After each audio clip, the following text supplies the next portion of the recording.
Hello everyone, welcome to the English class. This video is for the 9th class students. We are going to start one poem from the Beehive book. As I have told you about the names of the books for 9th class students, कि one book है जो Beehive book है. The first poem I am going to start. The name of the poem is The Road Not Taken, and the name of the poet is Robert Frost. As for the poet, I would like to tell you that Robert Frost was an American poet, very famous for his poetic work, and he was a nature poet. जो Robert Frost हैं वो एक बहुत ही famous और popular American poet हैं और अपनी poetry के लिए जाने जाते हैं और उनकी जो ऑलमोस्ट पोएम्स हैं वो नेचर से रिलेवेंट है, उन्होंने नेचर पर लिखी है. ठीक है, तो the road not taken is the name of the poem. अब इस पोएम को स्टार्ट करने से पहले हम क्या देखेंगे, इसका theme. About the poet I have told you Robert Frost है, तो थीम क्या है इसकी, it is about making choices. ये जो पोएम है ये हमें बताती है चॉइसेस के बारे में, अबाउट मेकिंग चॉइसेस. चॉइसेस में डिसीजंस के बारे में बताती है. And through that symbol of roads के सिंबल्स के थ्रू, 2 रोड्स हैं, उन सिंबल्स के थ्रू ये पोएम हमें क्या बताती है कि हमें अपने डिसीजन में फर्म रहना चाहिए. We have to be confirmed. ऐसा नहीं है कि हम एक बार जो डिसीजन ले लें उसको बार बार चेंज करते रहें. इसका इम्पैक्ट जो है, अगर हम बार बार अपने डिसीजन चेंज करते हैं तो इसका इम्पैक्ट हमारे फ्यूचर पर आता है. Once you make a choice, एक बार आप जो डिसीजन ले लेते हैं या एक बार आप यो चॉइस बना लेते हैं, ट्राई टू फॉलो इट, इसको कंटिन्यू फॉलो कीजिए. And think to achieve it, और इसे अचीव करने की पूरी कोशिश कीजिए, पूरे एफर्ट्स लगाइए.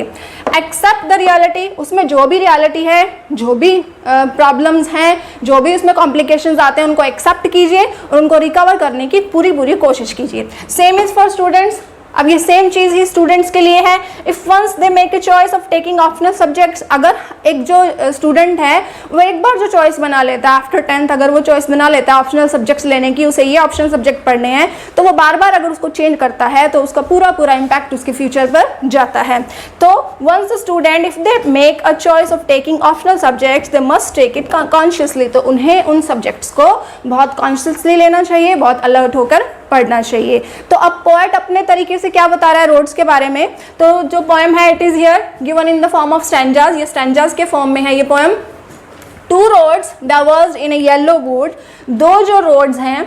अब पोएट क्या कहता है यहाँ पर, अब उसका भी क्या है, वो एक कंफ्यूजन में है कि 2 रोड्स हैं उसके सामने, वो एक जंगल में से जा रहा है. The poet is walking through the forest. अब वो जंगल में से जा रहा है और वो कौन सा जंगल है, the jungle is of yellow, वो एक येलो जंगल है. अब येलो जंगल में क्या है, येलो कैसे हो जाता है वो, it is the autumn season. जब ऑटम सीजन होता है, स्प्रिंग सीजन में क्या होता है, और जो फॉरेस्ट है वो ग्रीन होता है, और ऑटम सीजन में जो सारी लीव्स हैं वो ड्राई हो जाती हैं and they fall down on the earth. तो वो पूरा जो जंगल है, पूरा जो फॉरेस्ट है वो क्या बन जाता है, वो येलो बन जाता है. तो पॉइंट यहाँ पर क्या कहता है, 2 roads diverged in yellow wood, 2 roads बटी हुई थी. ओके, डाइवर्स होना, बटी हुई थी एक येलो वुड में. अब वुड मीन्स यहाँ पर है फॉरेस्ट, और येलो उसने क्यों कहा है, because it is the autumn season. Autumn season में जो लीव्स हैं उस फॉरेस्ट की वो येलो हो चुकी हैं.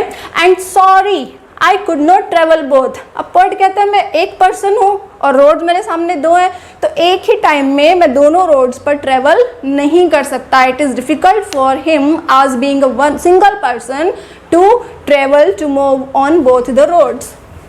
And be one traveler long I stood, क्योंकि मैं एक ही ट्रेवलर हूँ. लॉन्ग आई स्टूड, अब आई वर्ड वो अपने लिए यूज करता हूँ, कहता है कि मैं लॉन्ग टाइम तक खड़ा होकर वहां देखता रहता हूँ क्या. And looked down one as far as I could.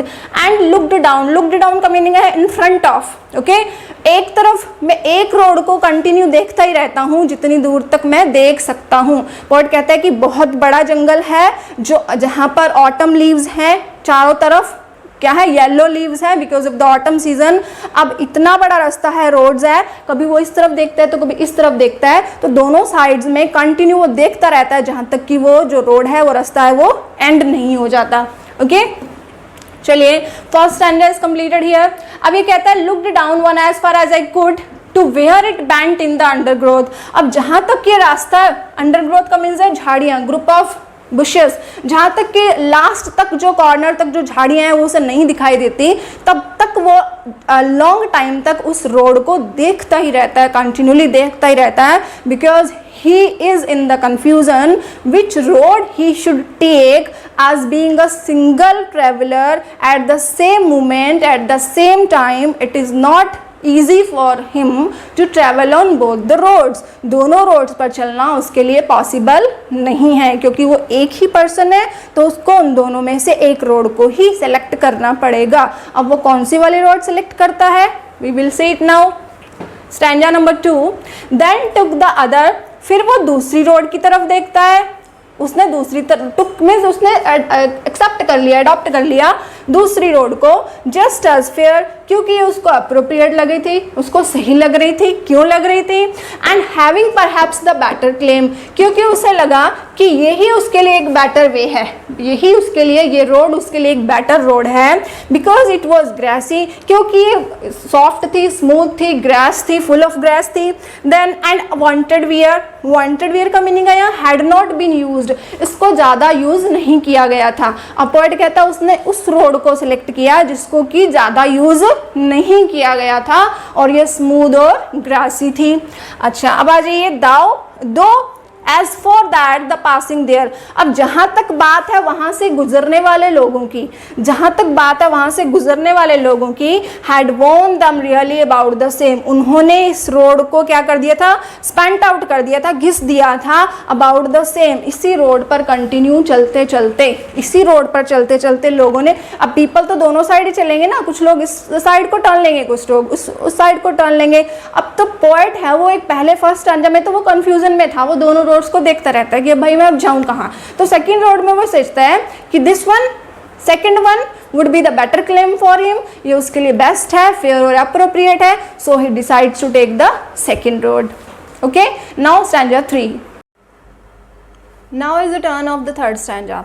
तो 2 stanzas we have studied, third stanza ये है, and both that morning equally lay in leaves no steps had trodden black, oh I kept the first for another day, yet knowing how way leads on to way, I doubted if I should ever come back. Here is the end of the third stanza.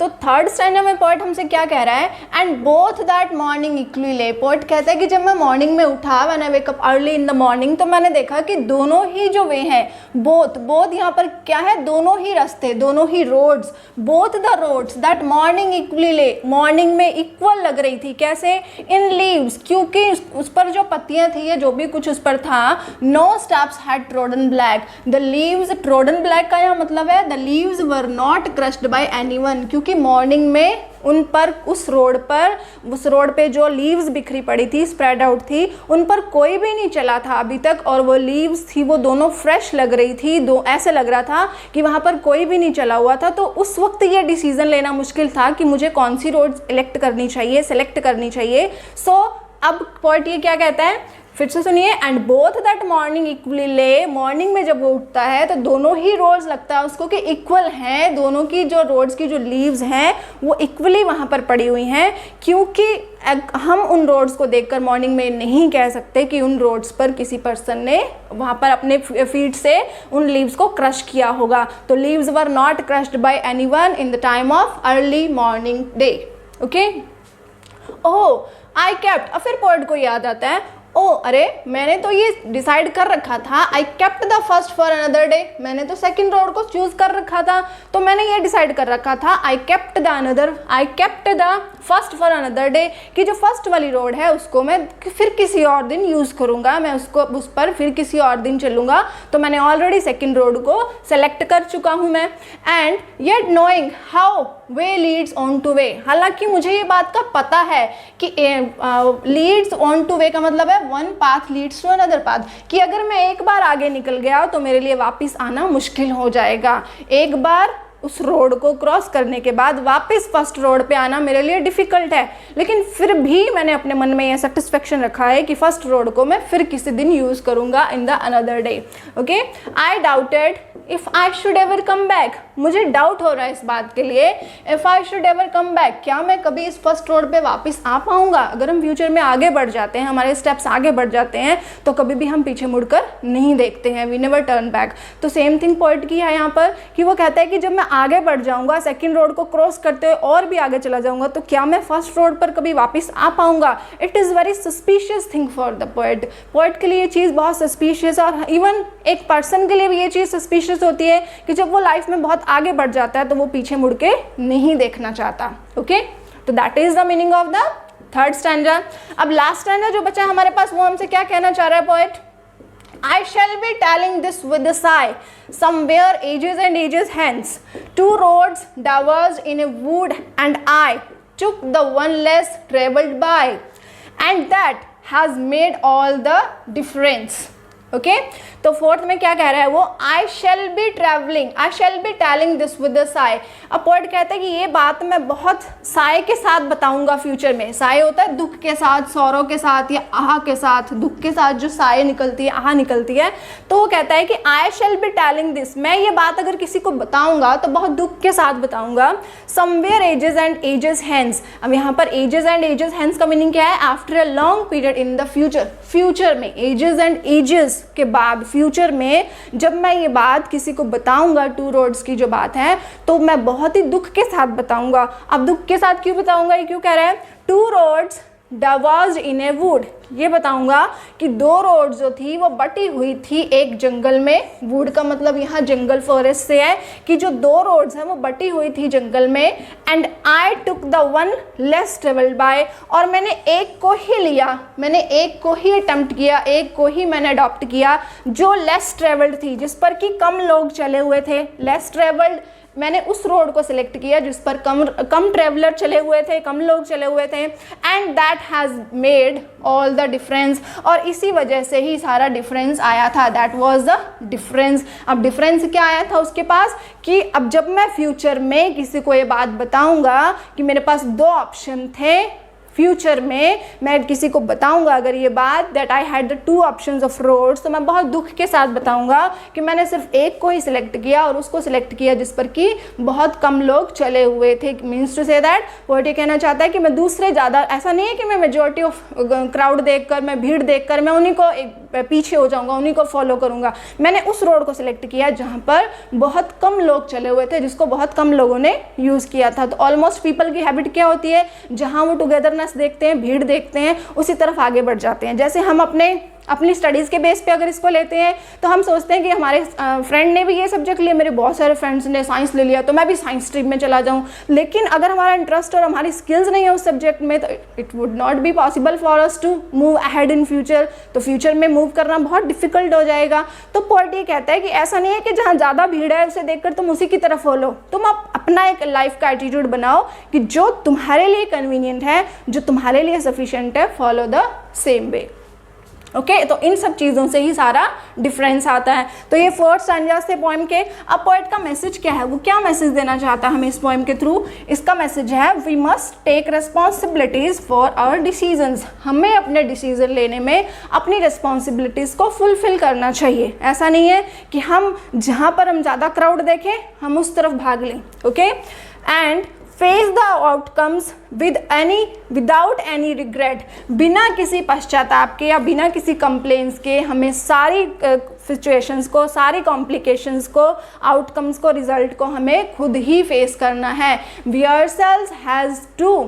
We ourselves have to face all the problems, all the circumstances that we have decided. अब जो decision हमने self decision लिया है तो उसके लिए हम खुद रिस्पॉन्सिबल हैं। We people are responsible. ये हमारी रिस्पॉन्सिबिलिटी है कि जो कुछ तरीका हमने अडॉप्ट किया है, हमने सेलेक्ट किया है, we have to be ready for the acceptance. तो हमें उन सबको एक्सेप्ट करने के लिए, उसके आउटकम्स को, उसका रिजल्ट क्या आ रहा है, ये डिपेंड करता है हमारे लॉजिक पर कि हमने कितने लॉजिकली किसी डिसीजन को सिलेक्ट किया है। अब पोएट ये कहना चाहता है कि the students have to take the decision of their lives with full responsibility and consciousness. ऐसा नहीं है कि जहाँ आप मेजॉरिटी ऑफ पीपल देखें आप उसी को फॉलो करें।